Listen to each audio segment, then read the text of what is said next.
Thom Cantrall. Who is he? He's probably one of the most controversial Bigfoot authors out there. He's what you would consider woo. Some might even say he's not playing with the full deck. He says Bigfoot is his forest friend named Red Stripe, which is documented in this book, Sasquatch, The Search for a New Man, who talks to him through mind speak, telepathy. No, for real. Now, for those of you that watch my YouTube shows, you know how I feel about the woo. They're easy to make fun of. Let's face it, telepathy, zapping, cloaking, transforming into balls and orbs of energy, traveling through interdimensional doorways. The list goes on and on. It's complete science fiction and fantasy. Yet people like Thom Cantrall claim to have witnessed this crazy shit and they write books about it. Who knows? Maybe all this wackadoodle stuff is real in regards to Bigfoot. We don't have the answers, especially me. And the scientific method versus the Star Trek mentality are equal in terms of approach. There is no Sasquatch body to derive theories from.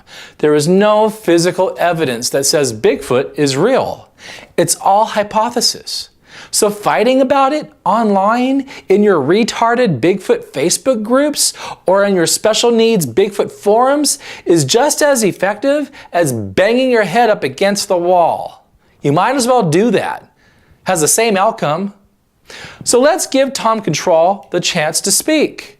You can make fun of him all you want. Lord knows I have. Next we have a Bigfoot author and toothless fat Thom Cantrall. Now he's holding court like he's Jabba the Hutt, but in the world of Bigfoot. But he's really a sweet man, and I think he would do anything for you if you needed help. Hell, I bet you he would help you with your quest for answers in regards to Sasquatch. No one has solved the mystery of Bigfoot, but Thom Cantrall has found his own personal answers, and that's good enough for him.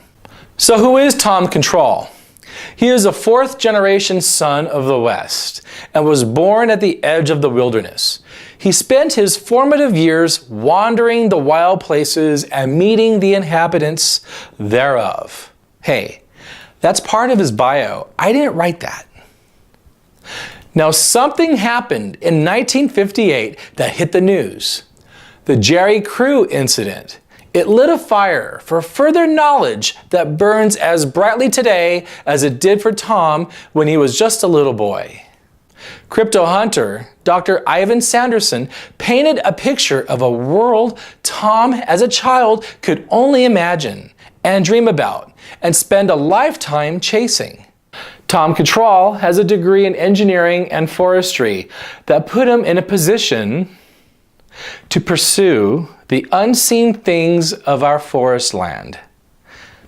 Today, in his later years, Thom still pursues his goals as adamantly as he did. Now in his third decade, he just tries to do it in a smarter manner. He's an author of 9 books. I have a couple of them, some of which have been named a must-have by those who are serious about their investigations. He is happy to meet and talk to everyone and will give everyone as much time as needed to get the answers they need.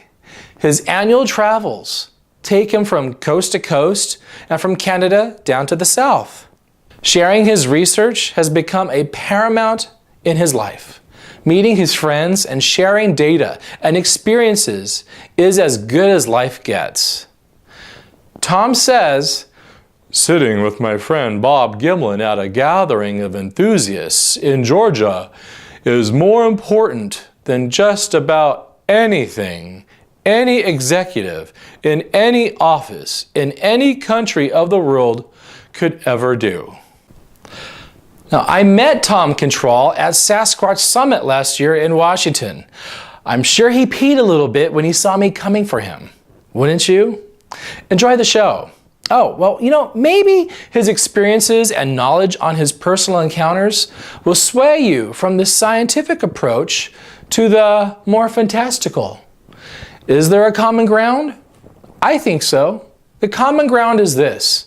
There's no Bigfoot body, so Thom Cantrall's personal theories is no better than Dr. Jeff Meldrum's. They are both just as equal.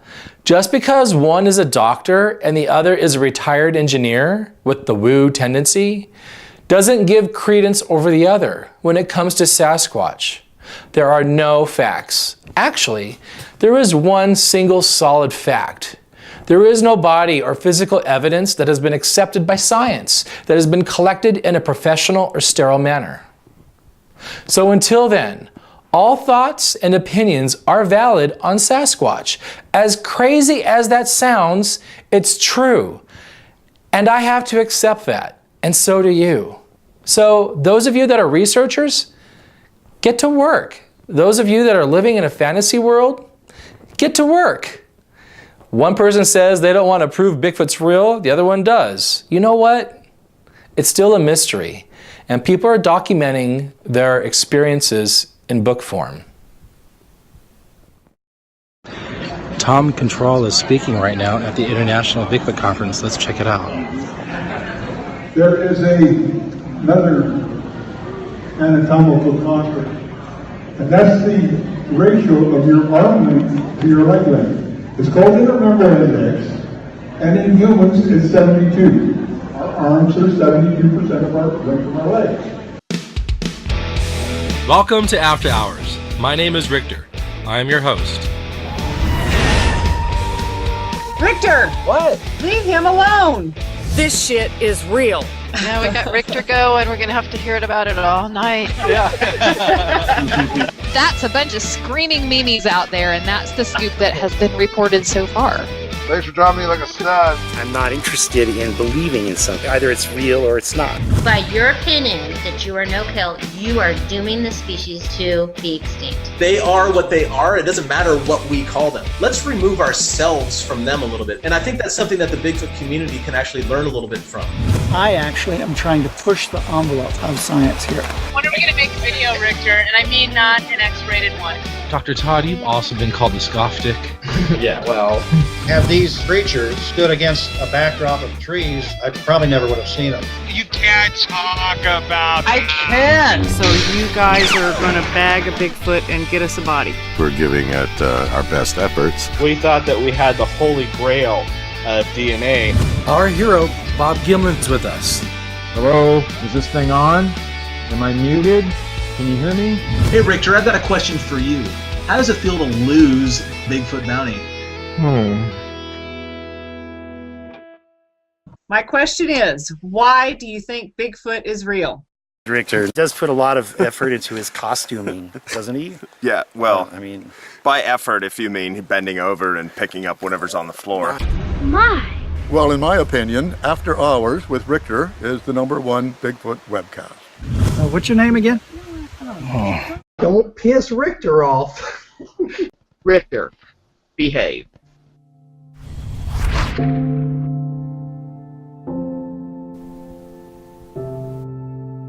Anyway, you ready? Yes. Alrighty. Welcome to After Hours. I'm your host. My name is Rictor. My co-host Tammy couldn't be here, but she's here with us in spirit. Now, sitting with me is Bigfoot author and speaker Thom Cantrall. Now, some of you out there might be thinking, oh my God, Rictor. But you know what? It's like this. You have to have every opinion shared and expressed in the world of Bigfoot. Thom might be on one end of the spectrum, and I'm on the complete other, but that doesn't mean we can't come together and talk about ideas, because there's nothing set in stone in regards to Sasquatch, in regards to data, science, or even the paranormal aspect. So, welcome to the show. Well, thank you. Some say that this could never have happened, but it's happening. Actually, I'm pretty easy to get along with. Oh yeah. You know, and I've never learned anything worth knowing from somebody who agreed with me totally. Right. So for those of you that don't know, Thom has had experiences with Sasquatch. You call Red Stripe your teacher? My teacher. And he speaks to you through MindSpeak? He does. Right. Now, I've never experienced MindSpeak, but to me, if I were to, I would be angry, number one, because that's another voice in my head. Now, this is why I interpret MindSpeak. I want you to tell me what MindSpeak is. Well, I've already get that. Do you get voices in your head? My own. Do you speak from the Holy Ghost, as some people call it. Like your conscience? Maybe. Because my mom would say, when your conscience is talking to you, that is the Holy Ghost. Then you've heard mind speak. Okay. The only thing I'm doing, I'm hearing a different voice with a different message, but it's the same medium. Okay, this is the way I've always interpreted mind speak, and you can correct me on this. I've always interpreted it as another voice in your head that's alien, not your own. Now, to me, that would be scary. That would be frightening to hear another voice in my head saying, we are the forest people. We don't want you around. You're not a believer or something. I would be freaked if I were to hear that. Would you? Well, but I mean, a new voice. That's not my own. Now, you're saying it's not, but you're saying it's not a new voice. Not to me, it's not. It's just another form of a voice I've heard for years. I can tell you of instances. I hold a priesthood within my church, and I can tell you of instances where I've received warning. Slow down. This person's not going to make the curve ahead of you. Slow down and come around the curve, and you spun out in the road. This person needs help. Go to them. Okay. And then pick up the phone and fear for one thing or another. So yeah. Is that a form of like maybe intuition? No, I don't. It's a voice. A voice speaks. Now, intuition, I think, comes into it. Okay. Because I don't totally understand it. It's just that I've learned to react to it. Okay, so the first time you experienced this, did it scare you in any way? No. Not at all. Because to me, that would be. I'm not easily scared. I'm jumping. Okay, I'm not. I would up and down. I spent 5 years on a submarine. Things go on that you can't control. You just have to learn to act and react to the situation. Right. And that's how you act and react. Now, to back up, as devil's advocate, his claims, other people have said they've experienced mind speak. The notable one is Les Stroud, the survivor man, has claimed to have experienced mind speak. Opening up my own understanding of what might be going on out there, because basically I have this stuff happen on the mountain and a few other strange things, mind speak and those sorts of things, and then I'm like, you did get mind speak. Something else is going on here. You did get mind speak. Oh no, absolutely! Come on. Well, there's another episode, Smoky Mountain, Tennessee episode. Okay. And if you watch that episode, you'll watch me walking out of the forest at night, and I'm feeling very survivor man, kind of cocky and like, yeah, I got this down, no problem. And I'm walking along, and I say, I say to the camera, I say, I got that feeling on the back of my neck. Well, you know what I'm going to do? I'm not going to shrink from this. I'm going to stop. I'm going to stop and see what happens. Let's see what happens. Let's see where the boogeyman is. Come and get me. So I do that. I absolutely stop, and I wait. And you sort of see me a bit on camera, and I'm like, okay, well, the feeling's gone now. Nothing happened. Might as well keep walking out. And so in a way, I'm pointing out to the audience, and I'm saying, look, I don't shrink from these things. Let's face these things head on, because that's the only way to get the truth, to get the answers. Mm-hmm. Well, what also happened was I was instantly stopped and hit in my head with basically, I don't know what you want to call it. I mean, I'm hesitating. Obviously, you can tell I'm being shy about it and hesitating, but it was a voice. I heard something just instantly, really strong, and I mean, it was so strong that afterwards, when I went home, I went and talked to a few people and I said, look, I want to know, am I messing with like schizophrenia here? Like, what's this? I heard something that I've never experienced before in my life, and basically what I heard was, we're right over here. We're 2 hills away from you. If you want to see us, stay. Wow. Bobo from Finding Bigfoot has talked about being zapped. So maybe there's something to it. I don't know. Again, I don't know what other people experience. I only know what I experience. And, it's interesting. It's fun. Okay, so to you, Sasquatch is not something to be afraid of? Never. Okay. David Paulides writes books implying that people are missing because of Sasquatch. No. To read between the lines. That's what That's what people have inferred. He's never implied that. I've asked you specifically. This has nothing to do with Sasquatch. Then why is he here? This is a Sasquatch convention. He also did others, but he takes any chance to demonstrate. Okay, do you believe him? I don't. That's just me. First of all, no, they are not aggressive. Okay. Will they protect themselves? Yeah. I would hope so, yes. Will they protect their young? Oh, yes. Oh, yeah. And will they warn you if you're in an area you're not supposed to be? Oh, yes. Mm-hmm. Now, take a little simple thing like rock throwing. 90% of that is juveniles. And who gets in more trouble than any species other than an adolescent male? Okay. They're just, here we are. Has anybody ever been hurt by those rocks? Hit by them even? No, they have pretty bad aim. No, well, they hunt with rocks. So you think they have bad aim? Well, they hunt with rocks. Yes. Okay. So I don't think they have bad aim because those wouldn't live long. I've experienced a rock throwing. Yeah. It's weird. It is strange. Especially it's in the dark of night. And it's just another manifestation. It's something you have to get your mind around and relax with. Okay? You have to understand when you're out there, you're not in control. Nature has far more abilities than we do. Okay? We can protect ourselves to an extent, but we're not very good at this. We're soft. We can't run fast. We can't see in the dark. Okay? None of this stuff are attributable to us. They are to most animals out there, first of all. And the difference is we have a big filter on our eyeball that filters out ultraviolet light.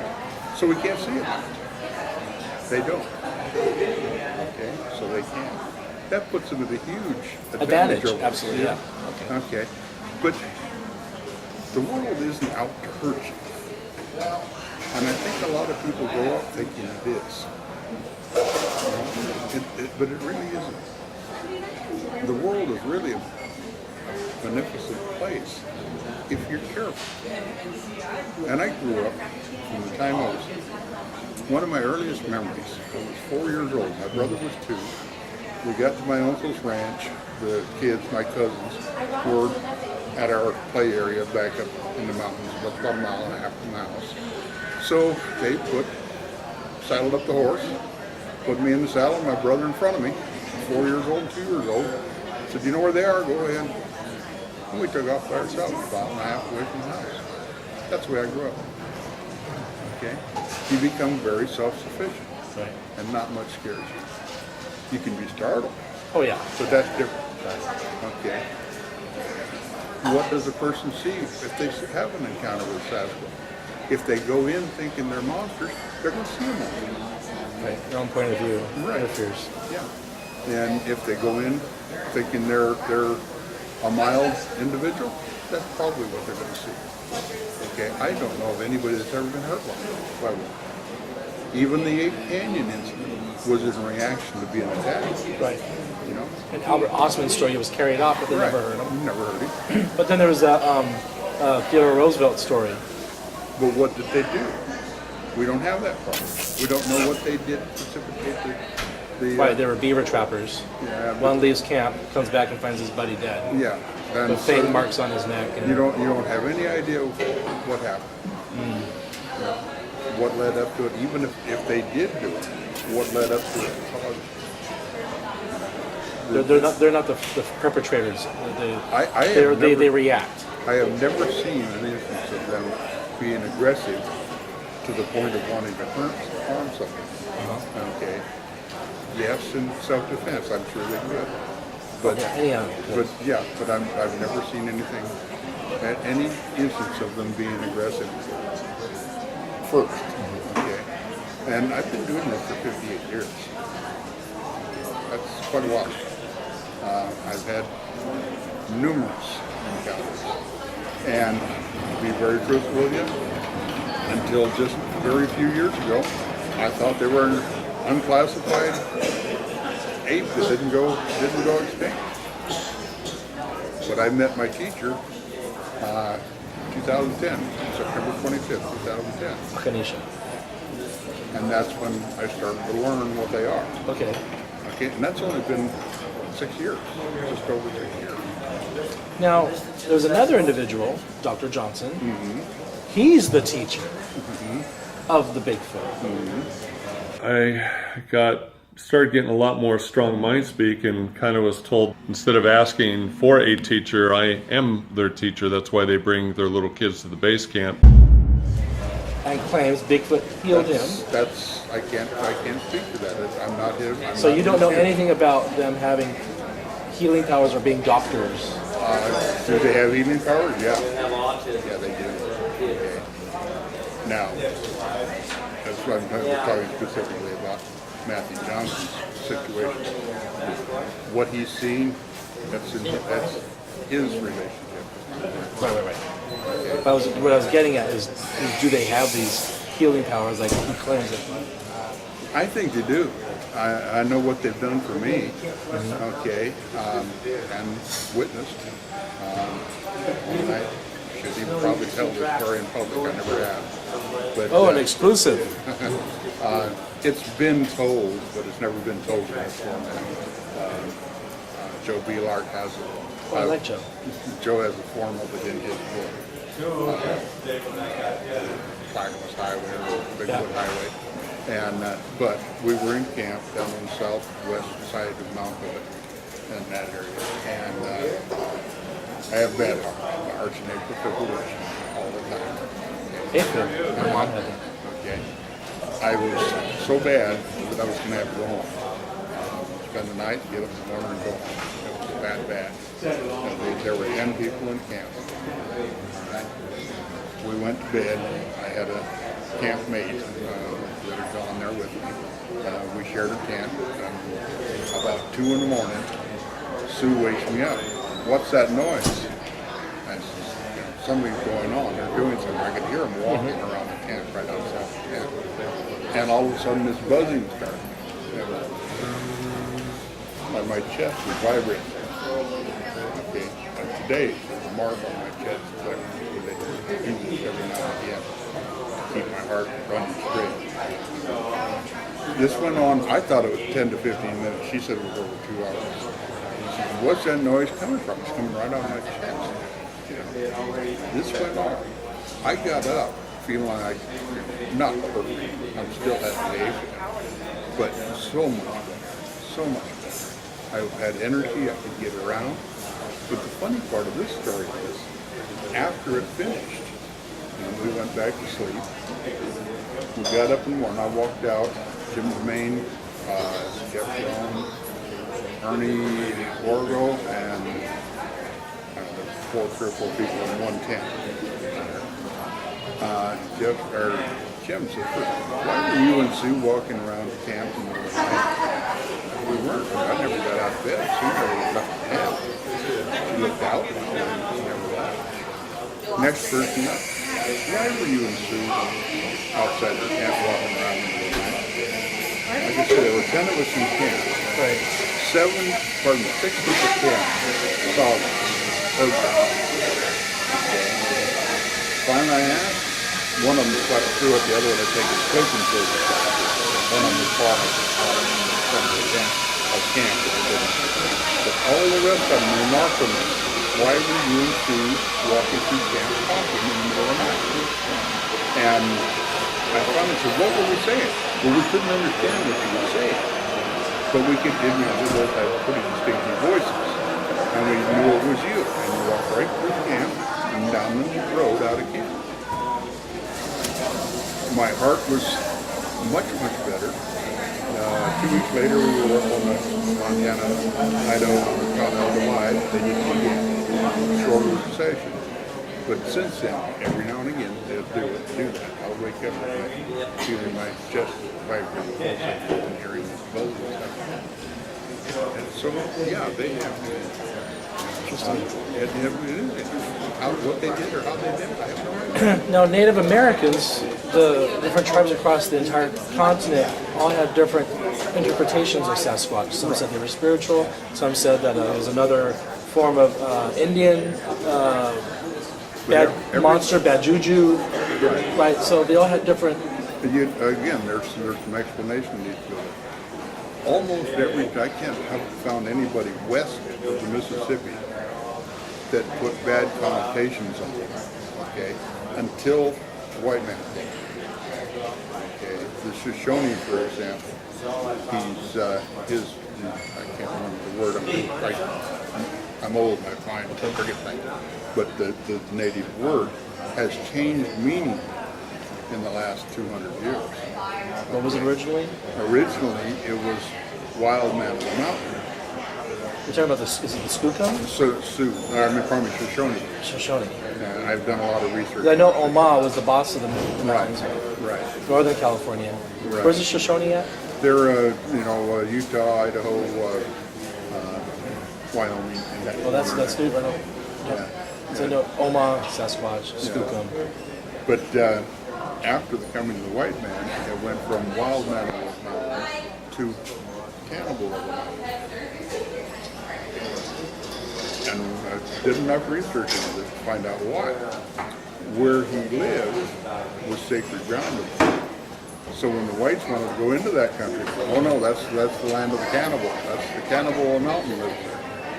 So he changed from man of the mountain to cannibal of the mountain to influence the white man from going into it. I'm aware that some Native Americans said that they would kidnap children. Mm-hmm. Were those just myths that the natives were making to keep the think kids close to camp? Yeah, the boogeyman? I think there's a lot to that, yeah. I don't know for sure, but I do think there's a lot that goes into that. I know a lot of the Canadian First Nations people have that tradition, and that's where it came from. I have very good friends that are First Nations, and we talk about that at length. But you can get Indians to talk at length about anything to a white man, I think that probably. But it's an interesting thing, an interesting subject to think about and dwell on. Again, goes back to the same subject. Are they aggressive? Are bad ones? Only provoked, like any other person. To me, that's it. They have to be provoked. There's a lot of talk of Bigfoot transforming into orbs of energy. Dr. Johnson, Neil Bergstaller. Have you experienced that, seen that? It's not anything I've ever seen. So you haven't seen that? No. But again, I'm reminded 2010 Oregon Sasquatch Symposium, Sally Shepherd-Wolford, Autumn Williams' mother, was talking about her book on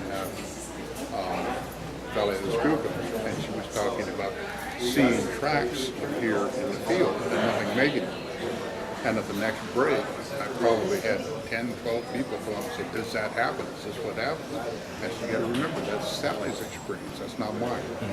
Okay, I have never seen that happen. That doesn't mean it didn't happen. It just means that I have never experienced it. The following spring, I picked up Dr. Igor Burtsev from Russia, and we spent about 4 days today. And we drove him around. We went to wild places around the Northwest, and I dropped him off down in Oregon. And we were going to show him around there. Well, we were down in Linville, Oregon, and our folks there wanted to show him an area that was very active. And I said, you guys go ahead. I'm tired. I brought some apples along. There's a flat rock there. The apples out, and I'm going to sit here in the car and write and watch the apples. It wasn't 35 seconds and I was sound asleep. When I woke up, all the apples but 5 were gone. Okay, so I jumped out of my car and take a picture of it. Camera battery was flat dead. And I just replaced them before we left the hotel, about an hour and a half before. So, and I'm looking down, it's a swale there, what we call the water bottom in this country, and has berry bushes growing. But the leaves were all off. It was too early in the spring for the leaves were starting to drop. And I'm watching the blood, and here's these tracks appearing.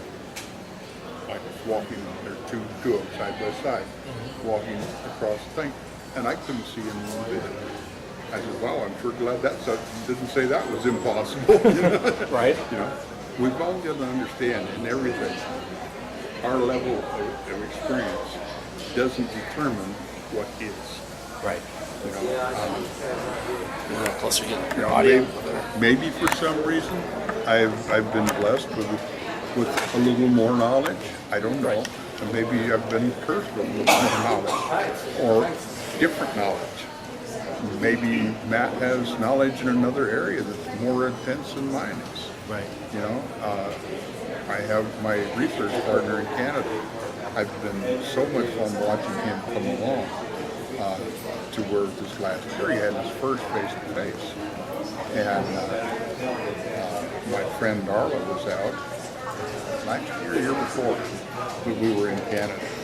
And she was actually in conversation with the clan leader. And she was with Brian at the time, but they were keeping him busy over here while the clan leader was in conversation with her. Okay? Every time he'd start to look back, they'd do something to draw his attention back over there again. Okay. It was just a trip watching it happen. And so, you know, his level has grown. I think we all grow. I think we grow. Yeah, no, I've noticed, my opinion on it has changed over the years. One minute I'm this way, the next minute I'm that. I've seen the change in the presenters that I've followed for years.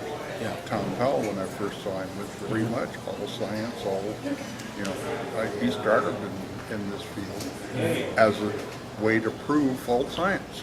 And look where he is now, because he had experiences. Read his treatise on the coconut algorithm and what happened. That changed him. All it takes to turn a skeptic into a true believer is one experience. No, absolutely. And it's generally life-changing. Yeah.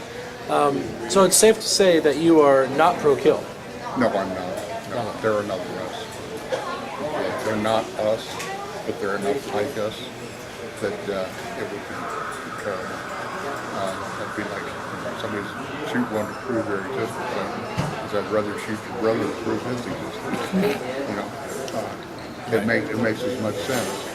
You know, if it's important for you to know they're there, you'll know.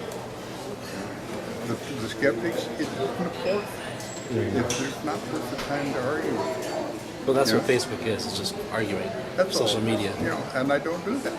No, I've never seen you do it. You're not Steven Streufert. No, I'm nose type. There's a little block feature that works very, very well. That's not what I'm there for. Yeah. You know, if somebody wants, just like you ask me a question, I'll answer to the best of my ability. Okay? I can't tell everything, but I can tell enough. Yeah. You know, your experience is your own. That's right. And there's some things that I'm enjoying sometimes. And, that cappuccino maker is so noisy. And it doesn't even make anything worth drinking as far as I'm concerned. But then again, that's opinion. You change your own. Right. You know, so it makes horse racing, difference of opinion. But I just love what I do so much.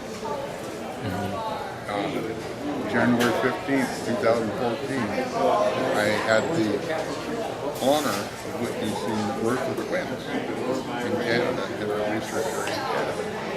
You think that wasn't a trip? That was out of the You saw babies being born, Bigfoot babies being born. Twins. Why didn't you take pictures? I didn't have a camera, number one, but I would never take a picture without asking. Gosh, Tom. First of all, I don't have any desire to prove it to anybody.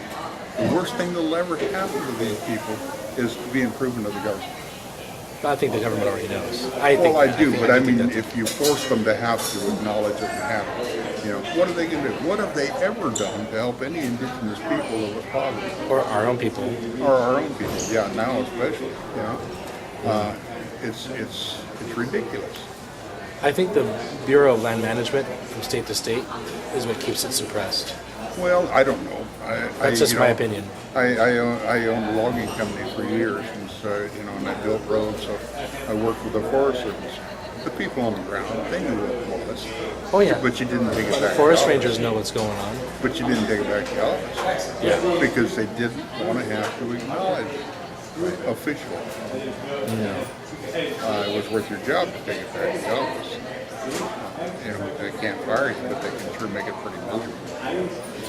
And so, yeah, you're in. Todd Nee says, when it comes to Bigfoot, there's an ounce of truth with a gallon of bullshit. You know, probably would agree with that. Yeah. Because there's so much, we learn a little bit, and we use so much of our experience to fill in around it. Mm-hmm. You know, that makes sense. And our experience is that. It's our experience. Right. There is a absolutely beautiful analogy. Stephen Covey's book, The Divine Center. He has two pictures. One's a young woman, one's an old woman. You show half your audience the young woman, you show half your audience the old woman. And then you take a third picture, which is a compilation of the two. And they'll actually fight with one another how old that woman is because of their experience. Right. They don't see the other person's viewpoint because of their own experience. Same thing here.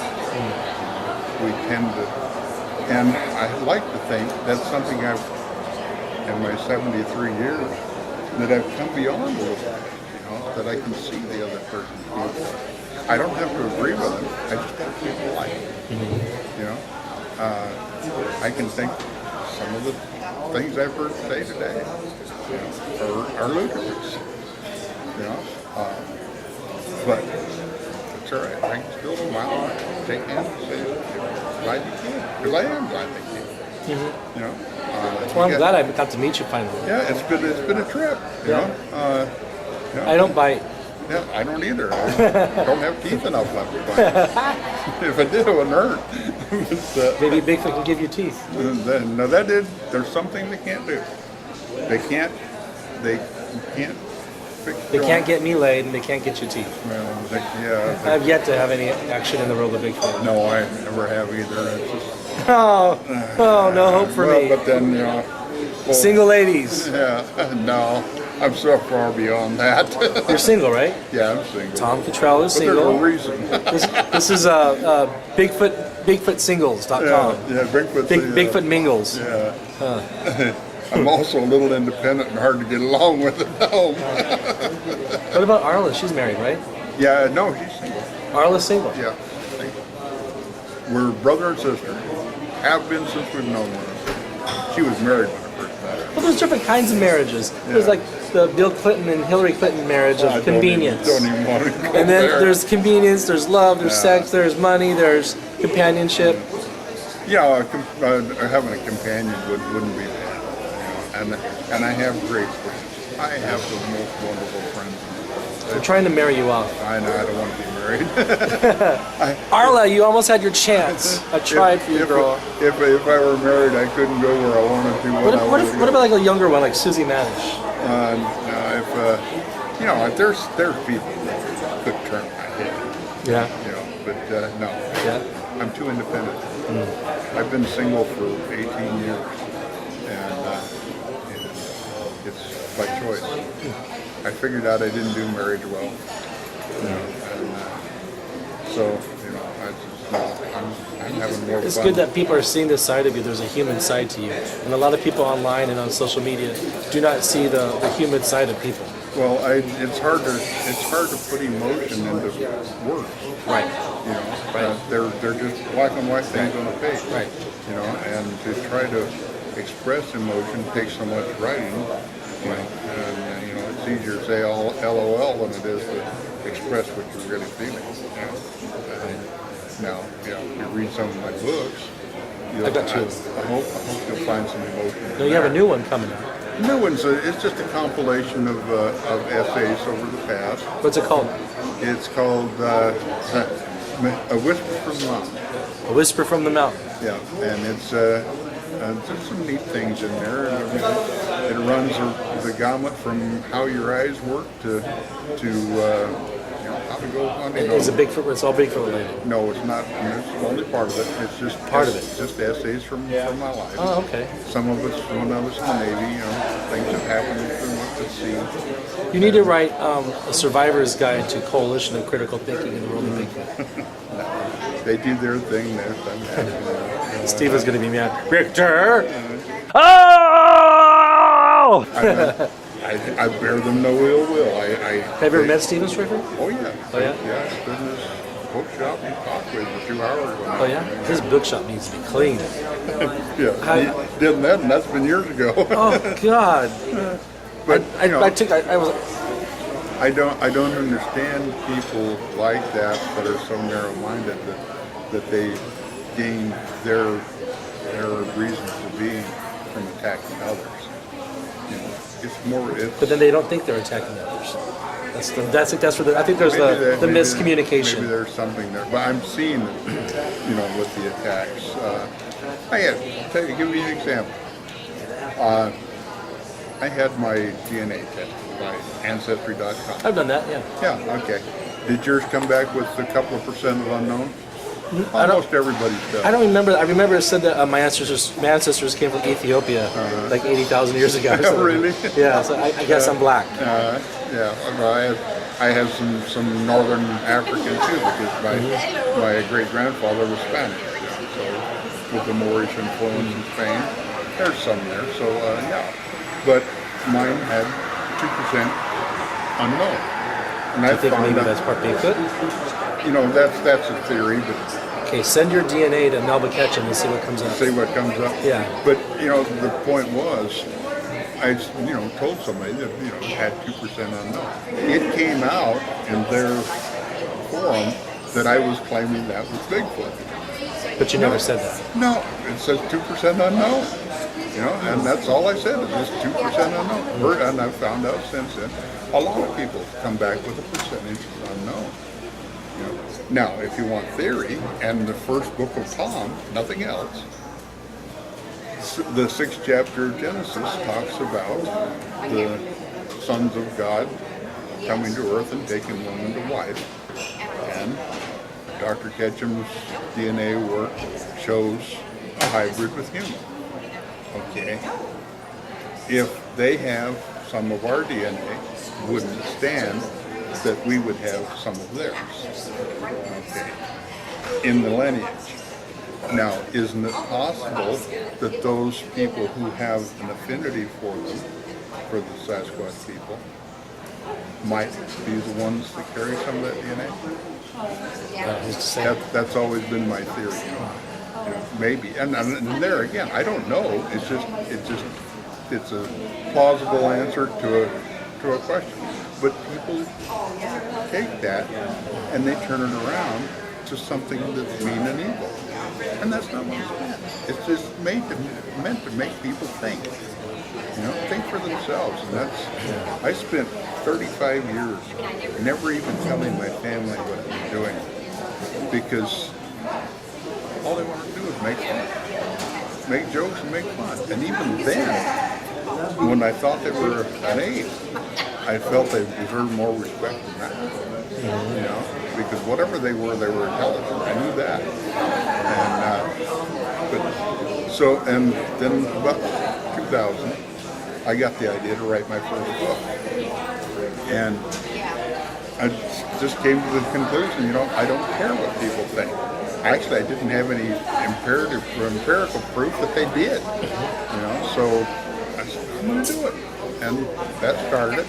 2006, I was forced to retire, and I mean forced to retire. I loved my job. I didn't ever want to quit. I was an estimating engineer for an asphalt company, and if it was a nice day, I went to work. If it was too hot, I went to the library and said, I'm working on contract today. So, it's perfect. I didn't made enough money for doing it the way I was doing it to live on, and that's all I've ever cared about. And but then they said, your heart is such that you need to retire, and you need to do it now. Well, I didn't want to retire, but I did. But that opened a whole new world to me. That opened me full time to be able to do this. No, you mentioned Melba Ketchum. I have one little problem with Melba Ketchum, and that is that she's claiming Bigfoot, these are her own words, bypasses the tree of life. So you've got the tree of life that scientists have all agreed upon that everything has come from one single organism, millions of years ago. But there again, you're paying attention to what people are saying. Well, the establishment, science, where doctors come from, science. We go to the hospital hoping that doctors have an education in science and biology, which all comes from the tree of life, because that's all part of the science. Right. But here she is saying that Bigfoot, bypasses the tree of life. Well, Maybe they did come from outer space. Maybe they are. But this is why her paper is because. But that's wrong. Because that's her opinion. The paper is supposed to be based on the test results. And if you look at the test results, she didn't do those tests in her basement. Okay? That was done by University of Southern California, University of Texas, Arlington, Texas A&M, and one other Texas university. Those are pretty prestigious universities. If she had misquoted or miswritten anything they reported in their test, I think they would have raised hell. I really do. Now, what she said, I have no reason to like Melba Ketchum. As a matter of fact, I don't. She's hurt some very good friends of mine very badly. Okay? But I can't disrespect her science. Okay, so here's the thing. If you want your work to be, and she wanted her work to be accepted by science, she did. That's why she was submitting it to journals. You gotta learn to play the game. That's already you got. But if you're gonna play, but you gotta play the game. It's like people say Bigfoot cloaks. Bigfoot cloaks. Change the word camouflage. Scientists will accept camouflage because camouflage is observable in the real universe. You got octopus, you got lizards, can camouflage. Let me give you a scenario. The same thing. You know what noise canceling headphones are? Right. I saw your video talking about that's how they were able to. Do the same thing in the. But where's their battery pack? Where's their energy source coming from? You ever been close to one? I can't say I have. They'll make the hair stand up all over your body. Well, would that be like the fight or flight scenario where you're like Not for me. I look forward to it. Okay. But just the energy, like just your hair stand up. They have an energy field that's just flat unreal. Okay. And I've got artifacts from that are so energy filled that you can feel the energy coming out. I've got things I couldn't photograph because the energy was so high. But that's your experience, again, and it's not testable. Well, it would be if you had that object, if you had that artifact. But that would possibly lead to proof of their existence, and I won't allow that. Okay, I don't want them proven to exist. You would have every special interest group in the world promoting their own special interest in the name of Sasquatch. Okay, so Barbara said the same thing. She doesn't want them proven to be existing. Barbara should. They don't. There's nothing that we have that they need except to quit screwing up the world. Okay? Well, we're already doing that anyway. And that's what I'm saying. They need us to stop doing that. But my teacher told me, for the first time in human history, man has the ability to destroy the world without firing a shot. He's destroying the capital predators in the ocean. The sharks, the whales. Okay? You take the capital predators away and allows the minor species to flourish, to blossom. That upsets the balance of nature. 85% of our oxygen does not come from trees. It comes from the ocean. Photosynthesis in the ocean. You want to screw up the world? Screw up the ocean. Okay. They're concerned about that. Okay. They don't need protection. They're doing much better than we are. So you're like on the polar opposite of like the Olympic Project, which is out to prove Bigfoot is real, or the NAWAC, or the Bluff Creek Project. They're out to prove Bigfoot's real. You don't want it proven real. So you guys have fundamental differences right there. But that doesn't mean I don't like Derek Randles. Right. And that I don't like what he's doing. I don't agree with what he's doing, but that doesn't mean I fight it or anything else. There will be out. Whatever comes out of it comes out of it. But I'm not gonna support it. So the last question I'm going to ask you is, what are your hopes and dreams for the future of Bigfoot? I asked this to Bob Gimlin when I had Bob Gimlin on the show. That they have families and can raise their families in peace and quiet, and that they have oxygen and breathe. that they will determine their future as far as themselves, their security. They don't need us. They just need us to quit screwing up. Yeah, because you're not about the research. Are you? Never have been about this. So you're about sharing of knowledge? Sharing knowledge. I want, to the people that want to know, have, a desire to know, and not for personal gain. And there's a fine line.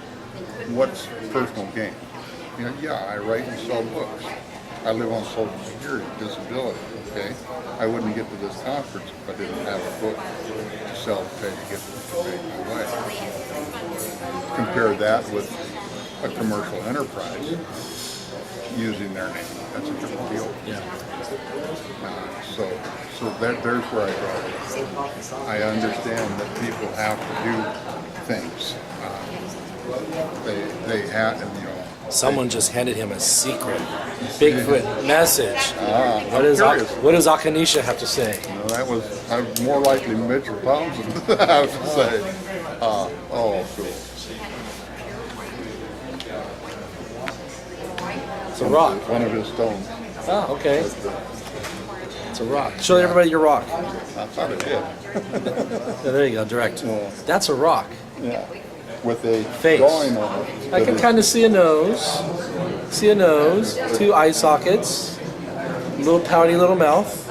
And that's between 30 and 50,000 years old as determined by the layer of the sun. But then you could also say at the same time, rocks do form shapes. And we see identifying images and things. Like the man in the moon, the face on Mars. You'll have to discuss that with Nick. No. Okay? Well, thank you so much, Tom, for doing After Hours with me. Thank you, and yeah, it's been a pleasure. I have a great deal of respect for the conversation we've had. Yeah. No, when you go back online, say Rictor was evil, Rictor was bad. I have a reputation to live. You gotta live up. Yeah, please do. That's what I said all my life. Say that you were scared. I've got a terrible reputation of living, and I do my best to live up with it. Live up to it. All righty, that was awesome, Tom. Thank you. Thank you. And joining me today is the legendary Rick Knoll.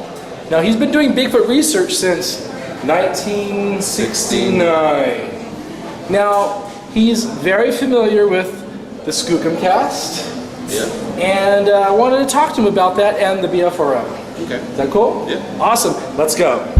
The Bigfoot stripper and Sasquatch sexpot, Autumn Williams, was taken off her stripper pole by yours truly when I pointed out that she dropped the ball as a researcher by not vetting her sources for her book, Enoch.